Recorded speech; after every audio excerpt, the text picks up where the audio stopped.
So Steve, like I had envisioned it, and I think many people do, making a ton more than my salary and like just walking out of my job. All right, see you guys later.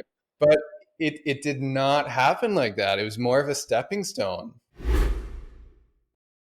Welcome to the My Wife Quit Her Job podcast. Today, I'm thrilled to have my longtime student and friend, JK Beaton, on the show. Now, JK signed up for my class back in 2017, made his first organic sale on July 9th, 2017. And today, he runs a seven-figure e-commerce business over at SaratogaHomeOnline.com, where he sells kitchen storage products. Now, in this episode, what we're going to do is we're going to take a deep dive into his business and learn more about how he's managed to create a successful kitchen storage business from scratch. And with that, welcome to the show, JK. How are you doing today, man?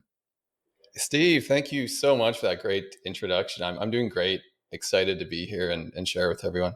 I'm so glad you resurfaced that Facebook post. I had a good chuckle when I saw it, actually. Yeah, yeah. You know what? I did a little reaching back into the history of the company in preparation with for chatting with you, and that post came to mind. I'm like, I think that because I was thinking, when was my first sale?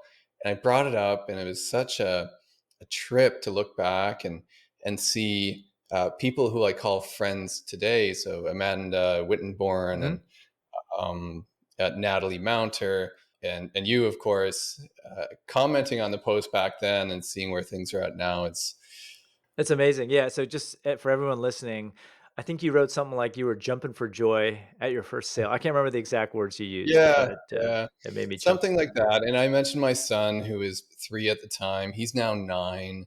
I have 2 more children, so 3 total. And so, yeah, things have evolved, not just in the business, but in my own life outside of that as well. So, JK, just please tell the audience about your store, what you sell, and how you got started, and kind of like your motivations for starting it in the first place.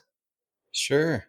So I started, like you said, this business it was late 2016. We were vacationing, my wife and I, and my oldest son, Pascal, in California, in Saratoga, close to San Jose. Yep. And I had tried to start, I think, 6 businesses prior. Wow. Um, Okay. and I was just recently licking the wounds of having my most recent business, an export-based business, going the opposite direction, Canada to China, not working out. And I was looking for a different business model, something that I would have full control over. And the motivation was really freedom of time. So freedom of my own time, freedom of time to spend with my family. I love something I've always loved about the corporate world, and that I continue to love, is having a team. So I really appreciated having my team back when I worked in corporate. I always hear corporate America. I'm in Canada, so corporate Canada. Yeah. um, but yeah, I always loved that aspect. So being able to continue that, but so that, yeah, the motivation was around time. There we were in California. I came across your content a few months prior. I think I subscribed to your newsletter, and I kept getting great content from you. And your content and you resonated in a way, because here you were someone that was a bit like me. You had 2 young children at the time. I had my son, I had my daughter on the way. You had gone from working full time to transitioning over to doing your businesses full time. And so I found that inspiring and also relatable. I thought, here's Steve, great content. I think I can maybe replicate what he's doing to an extent in my own way. And you set out a path. So yeah, I signed up for a mastermind group, a focus group. That's been incredible. Those experiences as well. And one thing, so just to kind of put a bow on the story, so being in Saratoga, one of my lessons in my previous attempts to start businesses was that I thought too much about trivial details. So, so it became the placeholder, Saratoga Home, was always meant to be a placeholder brand name. I thought, I don't want to spend 2 months thinking about, oh, is this brand name good? Should I change it? Should I get a focus group? Should I ask my family? Usually, Yeah. so yeah, so it stuck, and over the years, it, it I heard great things about it. People seem to have good connotations to the name Hmm. Saratoga. And as for the product, the first product I no longer have. It was an oversized party ice bucket, and I chose it purely based on the numbers. So I went based off your criteria at the time. It seemed like it would work. I thought, let me give this a try. And yeah, and then that was the first product I sold on, what was it, July 9th, Yeah. 2017. Nice. Yeah, Just curious, you were working full time when you started, right? correct. And what were you doing, and how many hours a week were you working? Just curious.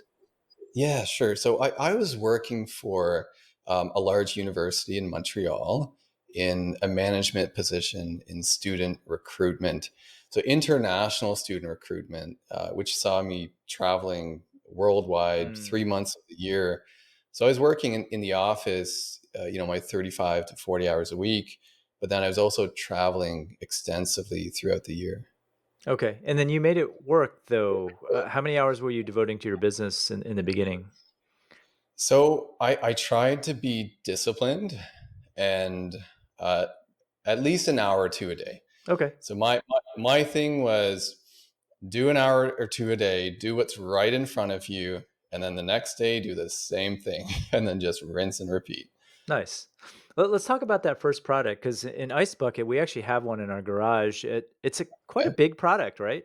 It's not Yeah, trivial. Uh, right. was that into your consideration to do like an oversized product? How did you find your first manufacturer? How'd you get it made? That sort of thing. Yeah, no, I wasn't specifically looking for an oversized product. The price points made sense. So the margins, the keyword volume, the lack of competition, or the competition that was there had products with lousy reviews, or their listings were archaic. So it felt like there was opportunity there. I'm not like, I've had ice buckets in the past, but I'm not an ice bucket expert, nor was I Yeah. at the Yeah. time. But I became a bit of one as time went on, and choosing an oversized product as a first product did have its challenges. Logistically, it was tricky at the time. Here's a bit of a fun or sad story, depending how you look at Yeah. it. But so for whatever reason, Steve, at the time, I was looking for a 3PL to help me receive these products in the States and then forward it onto FBA. And so I chose a 3PL in Ohio, of all places. It's like, you have to get it all the way to the West Coast, put it on rail, Right. and then bring it to Ohio. Um, and on top of that, I had been talked into by the owner of that warehouse that it would be a good idea to send everything to him to help me kit it, because it came in parts, right? You had the big bucket, Yeah. then you had the stand that was, oh man, 4 pieces, 4 or 5 pieces. Wow. The stand was always a tricky part to get right quality wise, but all to say, I was grossly overspending just to get it to Amazon. In retrospect, I didn't know that at the time. Um, and so over the years, obviously, I've optimized, and we no longer have a warehouse in Ohio that we work with. So today your 3PL, I think, is like right on the border, right? Is it in like Seattle or Uh, something? yeah, so we have one in Vancouver, Canada, Yeah. that helps us with our goods that come into Canada. And then we have one close to LA as well. Okay. Um, Yeah. Hey, just a quick break because you need to hear this. Now imagine walking into a room with 200 of the best e-commerce sellers in the world. People doing 7 and 8 figures who will actually share their secrets. Well, that's the Seller Summit, my annual e-commerce conference. I handpick every speaker because they're in the trenches right now dealing with the same stuff that you are. No theory, no fluff, just proven playbooks you can steal immediately. And if you're doing over 250K, there's a private mastermind where you'll meet the people who will 10x your business. We've sold out 9 straight years because nothing else comes close. And if you're serious about winning, you need to be there. Go to sellersummit.com. How did you validate this product before you started? And what was your first order size? Just curious. Sure. First order size was 500. Okay. Uh, Validated it purely based on the numbers. So Okay. I one thing I wanted to be disciplined on, looking back at my passion project slash business attempts from the past, was that those didn't really work out. And so this time around, it was just my own experience. I wanted to focus on something that I knew the numbers looked like it would work. And I thought I had a good chance with it. And so that was really the basis for that first product, and it continued to be for subsequent products as well. Do you remember how much you invested in that first product for those 500 Yeah, units? it seemed like a fortune at the time. It was so landing the product, getting it kitted by that Ohio warehouse and to Amazon. I think it was in the range of around $8,000. Okay, for a single product. Yeah, for a single product. And then when you listed it, did you do anything special to get that first sale? Were you running ads? So I tried to create a better listing. So try to create a listing I thought would out convert the competition. It was a unique product at the time before it started getting copied after a Yeah, few months. yeah. Um, and yes, we ran Amazon PPC at the time, and that would have been how we got our first sale. Okay, cool. And then you mentioned you're not selling it today. Is it because it got copied and the competition became fierce on it?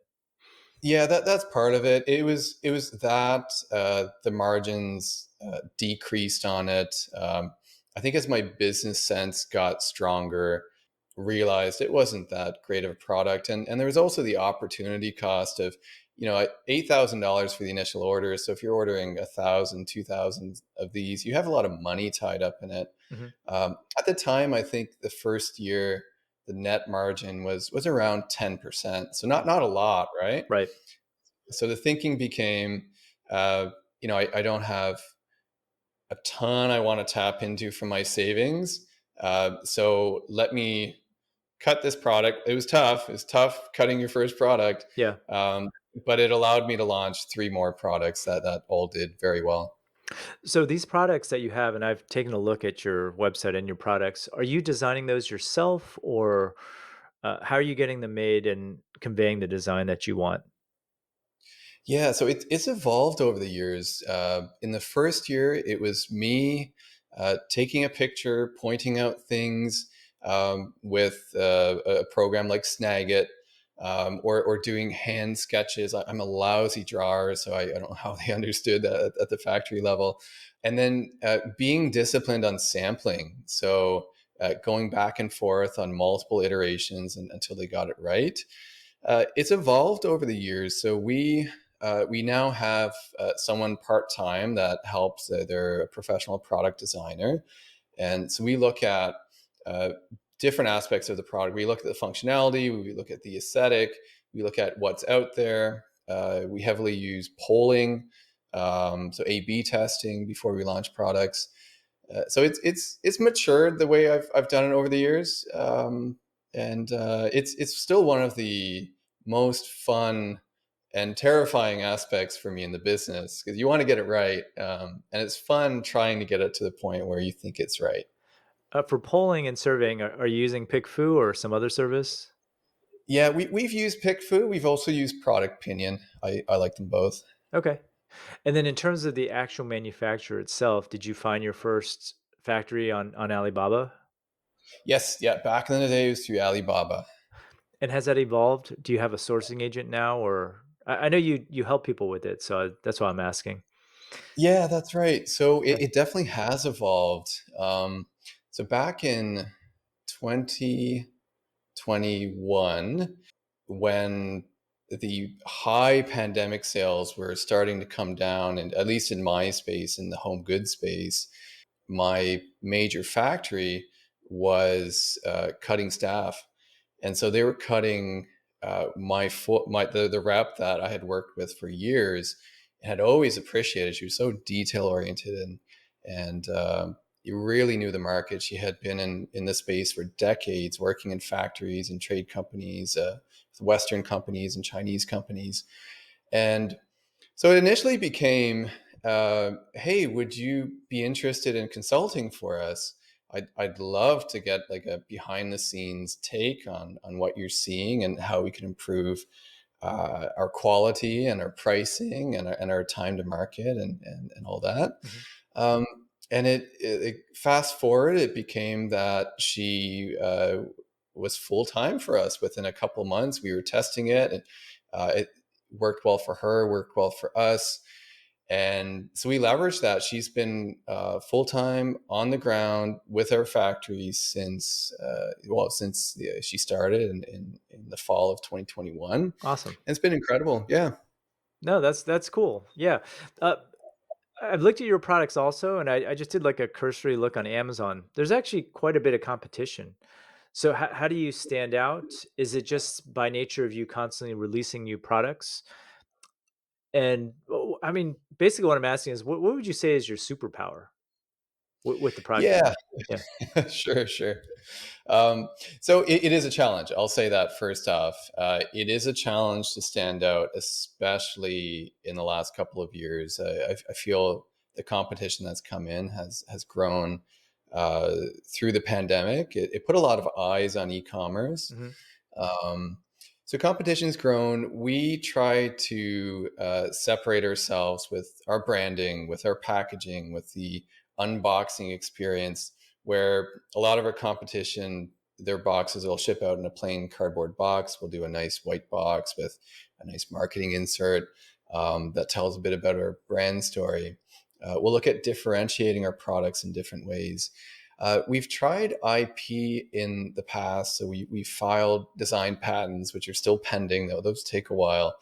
Of course, we've had our trademark since sure. I think 2018, but it is tough on Amazon. I think anyone selling on Amazon will know that, and so we focus a lot on our product pipeline. So innovation, so getting new products out, realizing when old products need to be cut.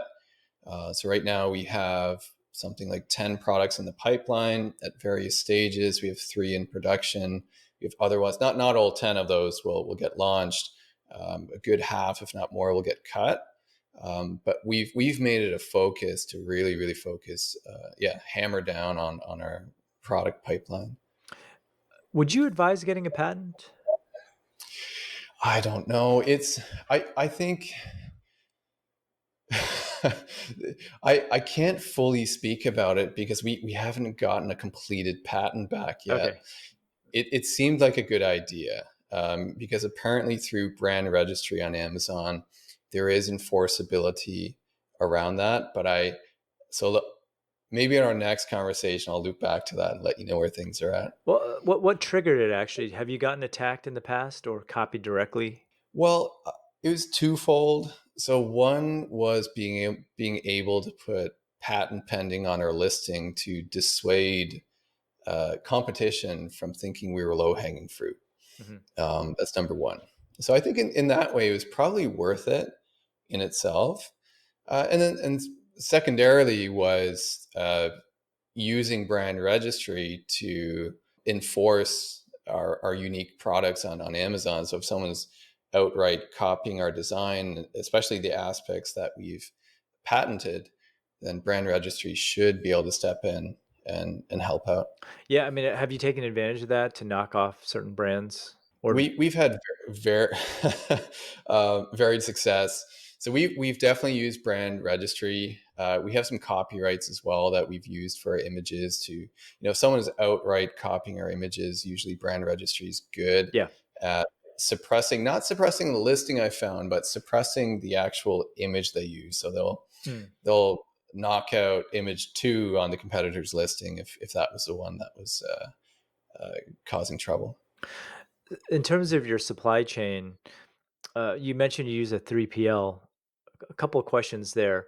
So does everything get sent to that 3PL and then you kind of trickle it into Amazon? It's been an evolution. So for years, yes, would have been the answer.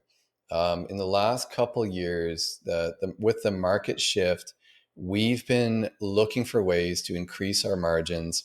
And one of those, especially now that shipping rates and shipping speeds and reliability have come back largely to pre-pandemic levels, we are now trying to hold more inventory with our warehouses in China and then send from China direct to FBA. So we're skipping the 3PL, not giving them that chunk of the margin that we were before. With that being said, that's imperfect. So we're looking at a blended model, I'd say, Steve. So where we have some inventory at the 3PL, especially for Q4, because our 3PLs thankfully don't charge Q4 rates like Amazon does, where Yeah. inventory will triple the cost of holding anything with them. So yeah, we're looking at a blended model, but the majority, I'd say 80% of what we send now to the US or to Canada goes direct to FBA. Cool. And so when you say factory, I'm sorry, a warehouse in China, is the factory holding it for you, or do you have a warehouse in China physically? We have our factories Okay. holding it for us. Yeah. Nice. How did you negotiate that in? Well, I think in recent years, in our space, I'd say many spaces, we have some leverage as importers that we didn't have before. Many factories are seeing their volume drop over the last couple of years. And so not just on price, but I think there's different areas such as this, like holding inventory for you at low cost or at no cost that can be worked into your agreement with them. And it's been Yep. great for us. So that's exactly what we're doing. Yeah, we're holding inventory. It's amazing for cash flow Yeah. because then we put our deposit down and we don't pay the balance until that inventory leaves their warehouse. Yeah. No, that's great. That's fantastic setup. Uh, I'm looking at your journey, and you said you had that first product and your first sales. Things didn't really pick up until maybe a year later. What caused you to turn the corner? In expanding further, Yeah, exactly. Was it just more products? yeah, it was more products. So I went from that ice bucket to learning my lessons from it. It Margins weren't great. Quality was difficult because of that stand. I just could not engineer it so people would stop complaining about it.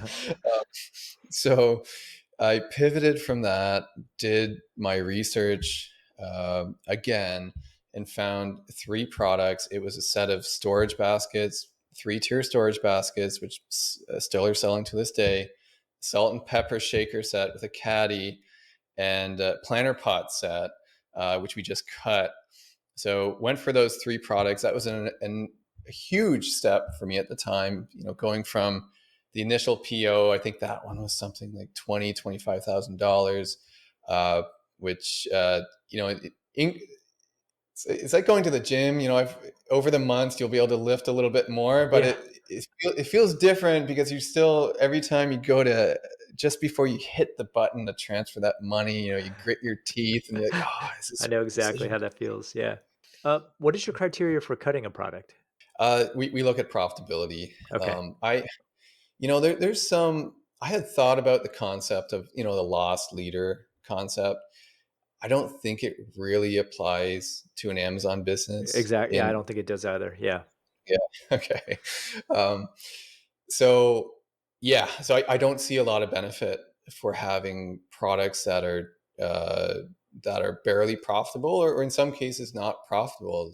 There's again opportunity cost, but over the years, I've really tried to increase my understanding the financials of the business, and that's been a point that we're focusing on.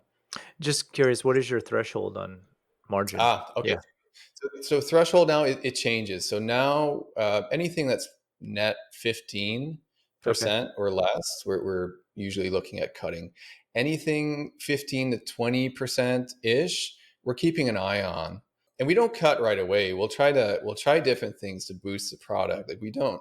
It's not fun to cut. Like you spent a lot of time developing those Yeah. products, and you have reviews, and you do have repeat customers coming back. So we don't take the decision lightly. We'll usually try to position it differently. We'll try a different approach with pricing, with PPC. But ultimately, if none of that works, then we will cut. And we're trying to be more disciplined to do it quicker. I've waited in the past far too long to cut products and lost a lot of money because of it. Yeah. I'm curious, what about just like raising prices and maybe taking a hit on demand, but still making it profitable and keeping that product in circulation? We have tried that as well, and it does work. It has worked and continues to work for some products, and we're fine with that. Like we just put in smaller POs, but there are other products where no matter what you try, it's had the kiss of death, and you can't revive it. Mm. So it's those products that we will end up cutting. But yeah, we'll try pricing. We'll try pricing up and increasing profit that way, and seeing if demand um, maintains at least an acceptable level. So I know you have this website, Saratoga Home Online. Uh, I'm curious what your plans are with that. I assume most of your sales are coming from Amazon at this point. Is that accurate? Yeah, that's right. Okay. So we've for a long time the website was secondary to Amazon. We're turning a corner on that. We're currently working on redesigning the site. We've been working on improving the SEO. I've actually been returning to your course quite a bit to examine some of those modules, and we're looking at, with the redesigned site, advertising on key products that are high profit for us and are well liked by customers, as an experiment, because we want to diversify um, off of it. We still like Amazon, of course. That's been Sure. what's done really well for us, and that's our focus. But I'd love to build Shopify up to a lot more than what it is currently. Because the loss leader actually works quite well in your store. Because Ah, once you okay. have that customer, you can just cross Yeah, sell them a bunch of related things, right. which isn't really feasible on Amazon. You're right. So that's cool. Okay, that's one of your focuses is on diversification, probably because Amazon's getting pretty competitive or has Yeah. gotten pretty competitive over the years. If you were to start all over today, what would you do from scratch? Would you proceed in the same manner? Go all in on Amazon first and the site, or would anything change? Well, I think time is part of it. So if you're working full time, like I was, you need to decide a direction. That the website. So I would have spent more time knowing that SEO, blog posts, they need time to have an effect, right? So it would have been nice to have planted those seeds back in 2017 for sure. But I was, at the time, I only had the hour or two every day. It's kind of just how it worked out. I had started on Amazon. I always had the idea to pivot somewhat to Shopify, but there was that time crunch. And in the past 3 years, I've been full time in the business, so I have my team now, so we've had more of an ability to attack Yeah. a few different platforms. Yeah. So just coming from someone who hasn't gotten started yet, what would you say was your biggest challenge in just getting started with this? Honestly, it was probably the habit building. So, what I mean by that is finding the time and making the time, no matter how I felt, no matter what was going on in my personal life, making it a priority. And it's easier said than done. I remember in the initial months, I would come home from work. I'd hang out with the family. We'd have supper together, play with my son, chat with my wife, and then go to my desk and say, okay, now I'm going to work. And I would be an absolute zombie. Like I would be so tired. I Yeah. had nothing in me, right?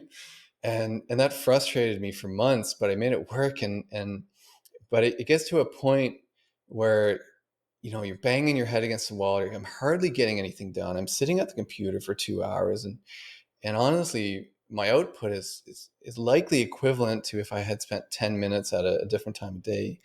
So I I then started trialing waking up really early in the morning, before the family was awake, before I had to go to work, and giving myself the gift of having like the freshest time of day to myself, which previously I would have given to my full time job in those morning hours, albeit a little bit later.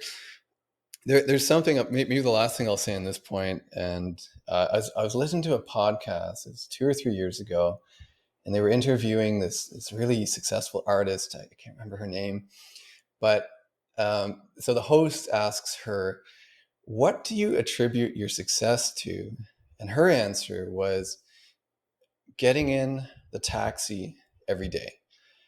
And she went on to describe what she meant by that was she was a New Yorker, and getting the taxi was the most important thing to ensure that she showed up at her studio every day to put in the work. No matter how she was feeling, no matter what was going on, she would show up. Maybe the day wouldn't be great. Maybe she'd only put in an hour or two of actual good work, or she might be on fire and she would kill it that day. But it was that habit of showing up day after day and getting in the taxi. So I'd say to anyone starting out, get in your taxi every day, figure out what that means to you, and you'll optimize over time. But try to build those habits where you make it a priority, and because it's we're all going to run into the various challenges early on, but it's that habit that is going to keep you going, and it's not the inspiration that's super fleeting at the start. Can we talk about your decision to quit your full-time job? Because you had a pretty good job that paid a pretty decent salary, I would imagine. When Yeah, did that yeah. that, that was a really tough one. Um, that that was certainly one of the pivotal points. So it there's also a story involved. I mean, I think in many things there is. So I met again. I was doing student recruitment. I was on a trip in East Africa, in Uganda, and I was in a taxi with another. I was sharing a taxi with another Canadian that was part of the tour, and he happened to own his own flight school. But his background was selling on eBay, and he had built up an automotive parts business and sold it and done really well for himself. So we're chatting. The ride was something like 20 kilometers, but because of the state of the roads, it took an hour and a half, and it was the happiest hour and a half I like in a taxi I think I've had, where it's chatted and connected, and we kept in touch. And as time went on, he offered me to come work for him on a part-time basis from home, matching my salary, giving me more time to work on my business. So Steve, like I had envisioned it, and I think many people do, of like making a ton more than my salary and like just walking out of my job. All right, see you guys later. But it did not happen like that. It was more of a stepping stone. So that was in 2019, August of 2019. And then the pandemic happened, as we know, in March of 2020. Everyone at that flight school, myself included, got furloughed. Um, Sales tanked at the same time in March, when everyone was panicked and didn't know what was going to happen. And I still remember pacing the roads early in the morning thinking, oh man, I don't have a job. My business has completely fallen apart. But the weeks passed, sales started taking off. And I get the call in late June to come back to work. And I was able to say thanks, but no thanks. I'm going to continue full time in my business. So it's truly it's funny how life is, but that's how it worked out for me. Interesting. Yeah, that was a great decision because home goods, like, took off big time, Yeah. like Yeah. crazy big time after that. Okay. Hmm. So these last series of questions I have for you are more catered to people who are just kind of on the sidelines and they just want to know, how other people have gotten started. So how much money did you risk getting started? Was it that initial $8,000 Yeah, it was essentially? the initial $8,000. What I liked about this business model is the worst case scenario I saw was maybe losing a little, because ultimately, if the product didn't work out, as long as it was a quality product, I'd be able to liquidate it and not lose my shirt. So I might have lost time, but I still would have learned and grown from it. So I would say don't quit your job right away, while unless you're in your early 20s and you can eat ramen at home Yeah. and sleep on someone's couch. But I was in my early 30s and I could not do that. I had responsibilities. So keep your job going, build it on the side, make risks that are both a little uncomfortable but also acceptable to you. Because I think, again, we talked about like hitting the button on that PO payment is never going to feel good. It never feels good. It still doesn't. And certainly the first time you do it, you feel like, I hope this works out, but I'm not fully sure. Question on the liquidation. Have you ever had to liquidate a product, and how did you do it? Yeah, so that we've liquidated a good chunk of our inventory in the last 18 months because of the seesaw of pandemic sales. So much like the big guys like Target and Walmart who've been heavy on inventory, us little guys, the same thing happened. We had huge volume in 2020 into mid 2021, and we were all ordering to meet that volume. So it created a situation where everyone was liquidating at the same time to recoup cash flow when sales dropped off. So we used a few different ways. We've liquidated through Amazon, through pricing. It's probably our preferred way. We get the most back that way. We've worked with third-party liquidators. Is the least comfortable way. You get the least back. Yep. But I mean, ultimately, you have to look at your financials. There's a cost of holding inventory, especially if you're paying a warehouse to keep your goods. And so we were paying month over month for inventory that wasn't really moving, and it was a tough decision to make, but a decision that Yeah. made all the sense in the world. Okay. How long did it take you to make your first sale from when you started the sourcing process? Sure. So we started seriously looking at products in January of 2017 after thinking about it and going over the course initially in, I think it was late 2016. I had a product in mind, I want to say within 2 months, so probably late February, early March. Did sampling back and forth for several weeks, put the PO in, received the product in Ohio in June. I'm still kicking myself. I drove to Ohio, by the way. From where To you are? yeah. Oh It my was like god. 12. Okay. Yeah. I That's was, I was so dedicated just to make sure that first order worked out. Yeah. So okay. yeah. So yeah, from about February when we had the product idea hammered down, it was until July that it was ready for sale on Amazon. And on the sourcing side, have you ever actually gone over to China to visit your factories? Yes, and I highly recommend it. So, if ticket prices are a little high right now, but if you're able to swing it, you will have, assuming you've never been, you'll have the time of your life. People are super friendly, really welcoming. You will absolutely build a stronger reputation with your factories. You'll go out for dinner together. You'll talk about each other's families, and you'll get connected on WeChat, which you may not have before. And for everyone out there, if you're not on WeChat with your factory, you have to get on WeChat. Email is a thing of the past, I find, with a lot of factories. Business is very much done on WeChat. But so with our setup, Steve, my wife went back to China in June of this year.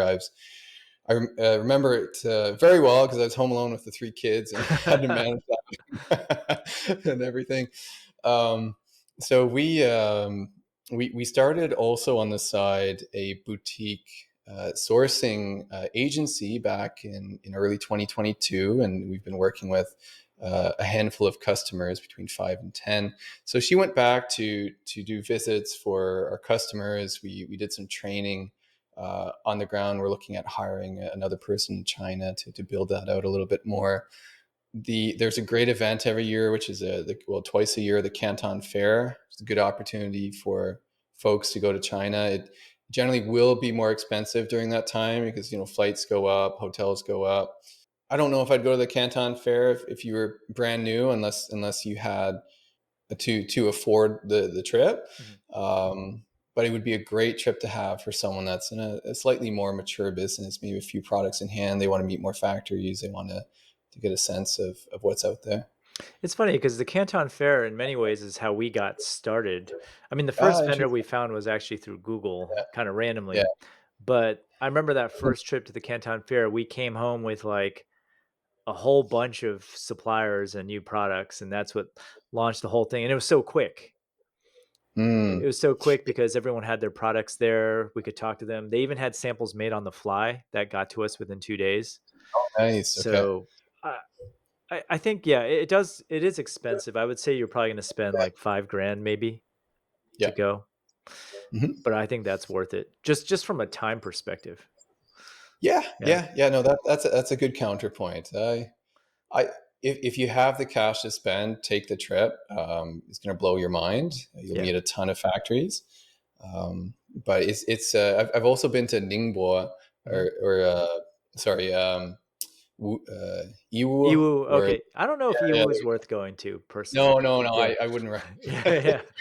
You've Yeah. been? No, I've had friends who've gone, but I've gone to Iwu has a website, Iwu Go, Yeah, and I just you just look at the stuff. It's the typical cheap right. Chinese stuff. Yeah. Yeah, I'd say unless you have a business where I don't know, you want to build a huge catalog of trinkets, it's probably not the best place to go. Just curious, JK, have you looked at sourcing beyond China, like in Vietnam, India, and other places? Over the years, we've considered it. I think there's things to be said. There's lesser tariffs comparing to China. We still keep coming back to China. We actually looked at sourcing in Mexico 3 years ago for some of our metal-based products, Hmm. and I had the dream of taking a straight shot flight down the East Coast, no time difference, to Mexico City, and doing a couple days there and flying back. So that was really what was motivating me to look there. I thought, man, this would be so much easier. We're under the free trade agreement that we Yeah. have, the three countries. Um, but ultimately, our experience was it was really tough talking to factories. They were not welcoming like China. They weren't flexible. They, like, for example, getting our boxes made, our color packaging, they said straight out, we have no idea how to do that. We have no one we can introduce you to. Go figure it out yourself, which is very different than China, as I'm sure you Yeah. know, where Yeah. they'll have partners they work with and they can kind of take everything and give you a final packaged product. Um, Vietnam, I've had friends that have sourced from Vietnam. I hear good things. It can be, I visited a factory on behalf of one of my friends in Vietnam.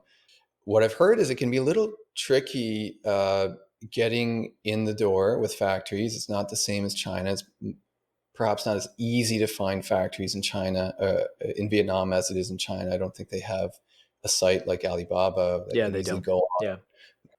Yeah, in India we looked at too.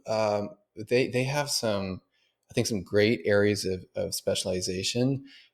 Ultimately, we found for our product mix that samples we received and the impression we got was that we wouldn't have that uniformity that we wanted across 1,000 units. Hmm. So you'd have things were more handmade, Yeah. and there's less of a formalized production process as we would get in China, which I think for some businesses could definitely work, but for ours it could not. Yeah. I think for your stuff, which is a lot of metal, I think India thrives in textiles actually. So Yeah, we actually get yeah. some stuff over there. All right. Mm. Final question for you, JK, is I know there's a lot of people listening that are kind of on the sidelines. What advice would you give them to maybe give them that push to get started? I would say do some journaling. Think about what this step means to you. Think about 5 years from now, what it could become. There's a quote that I often reflect back on, whether I'm thinking about my language learning or going into the gym to work out or my business, is Most people largely overestimate what they can accomplish in a year, but they underestimate what they can accomplish in 5 years. So I would say uh, limit your expectations for the first year, go through the process. There's a lot of great courses out there, including yours. Go through the process. It's already mapped out. It's right in front of you. Try to build that habit. Spend the time it needs to take. Oftentimes, early on, it's almost every day of the week, or it can be, or you could build your own schedule that works for you. But dedicate yourself to the process, and stick with it for at least a year, if not 2 years, because it can take time to see results, and it did take time for me to see results. And then you over time you'll optimize. Maybe the last thing I would say is I think just in time learning the concept of this is so important. Um, a lot of people will get worried when they're in the product concept phase about how much they're going to have to, or how they're going to bring their shipment into the US. Right. And then they're like, oh man, I need to find the answer for this. I don't know how that's going to work. But truly, I think if you focus on just what's in front of you, you're not going to psych yourself out, and you'll be able to find the information, tackle that, take care of that over time. As the process extends, you will figure everything else out. So I think I would share that. And I'm certainly open to communicate with anyone that would like to get in touch. And I love the community. Love the community that you've created, Steve, and the Facebook group and your in-person event. It's been incredible. I look forward to being a long-term participant there. It's been great. Cool. Well, JK, thank you so much for coming on. If anyone has any questions for you or wants to check out your products or needs sourcing help, where can they find you? Yeah, so they can find me at JK at chinaproductpros.com. Cool. Well, once again, JK, I really appreciate you, being in the class and helping out with answering questions in the Facebook group. You've been very helpful. Thank you, Steve. Thank you for this opportunity as well. I appreciate it.